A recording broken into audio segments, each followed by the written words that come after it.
আসসালামু আলাইকুম ওয়া রাহমাতুল্লাহি ওয়া বারাকাতুহু। সুপ্রিয় দর্শক, সকলকে জানাচ্ছি আন্তরিক প্রীতি ও ভালোবাসা। কোনো কিছুর জন্য আফসোস করা খুবই শক্তিশালী একটি অনুভূতি। তবে কারো যদি ঈমান শক্তিশালী না হয়, জীবনের প্রতি ইসলামী দৃষ্টিভঙ্গি না থাকে, তাহলে সেই আফসোস কাটিয়ে ওঠা বড়ই কঠিন। এমনকি ওই আফসোস মানুষকে মৃত্যু পর্যন্ত নিয়ে যায়। আর এই ধরনের আফসোস নেতিবাচক আফসোস। কাল কিয়ামতের দিন একদল মানুষ আফসোস করতে থাকবে। তারা বলতে থাকবে, হে আল্লাহ, আপনি আমাদেরকে মৃত্যু দান করুন। এমনকি নিজেদের আমল নামার জন্য তারা আফসোস করতে থাকবে। তাই এই দিনকে ইয়াউমুল হাসারাত বলা হয়, তথা আফসোসের দিন। আল্লাহ তাআলা মানুষদেরকে সতর্ক করে বলেন, ওয়া আনযিরহুম ইয়াউমাল হাসারাত, হে নবী, আপনি তাদেরকে ওই আফসোসের দিন সম্পর্কে সতর্ক করে দিন। এই আফসোস কাকে বলে? মনোবিজ্ঞানের ভাষায় আফসোস হলো এক প্রকার নেতিবাচক জ্ঞানগত আবেগিক অবস্থা। অর্থাৎ কোনো কাজ করার পর অনুশোচনা তৈরি হওয়া, বলতে থাকা যে এই কাজ কেন করলাম, এই কাজের বদলে অন্য কাজ করতাম, তাহলে ওইটিই তো আমার জন্য ভালো হতো। তবে অনেকে মনে করেন বৃদ্ধদের তুলনায় যুবকদের আফসোস কাটিয়ে ওঠার সুযোগ রয়েছে, পড়ালেখা, ক্যারিয়ার গঠন, পেইন্টিং এছাড়া ইত্যাদি।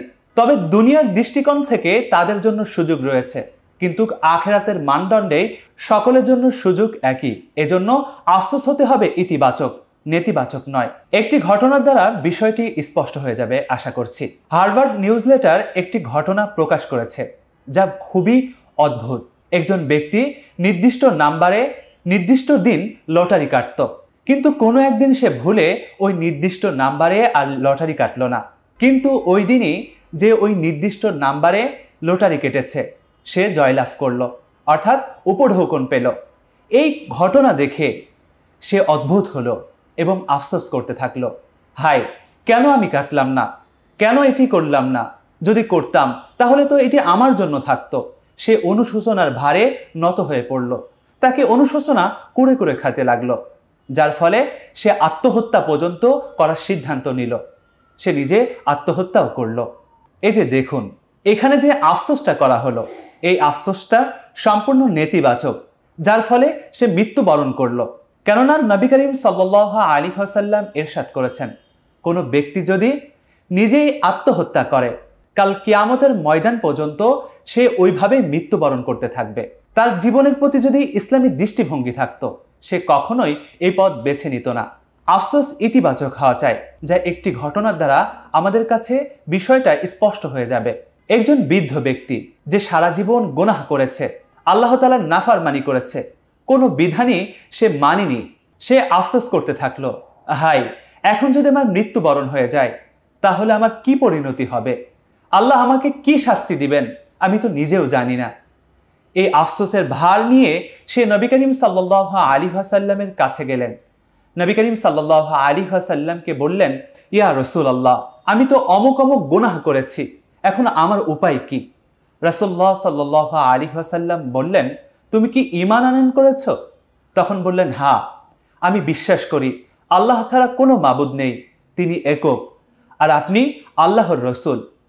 তখন রাসূলুল্লাহ সাল্লাল্লাহু আলাইহি ওয়াসাল্লাম বললেন, আল্লাহ তাআলা তোমার সমস্ত গুনাহকে মাফ করে দিবেন, এবং শুধু মাফই করবেন না, বরং তোমার ওই শূন্যতাকে পূর্ণতায় রূপদান করবেন। কারণ আল্লাহ তাআলা কুরআনুল কারীমে ইরশাদ করেন, ইল্লা মান তাবা ওয়া আমানা ওয়া আমিলা সালিহা ফাউলাইকা ইউবাদদিলুল্লাহু সাইয়্যাতিহিম হাসানা।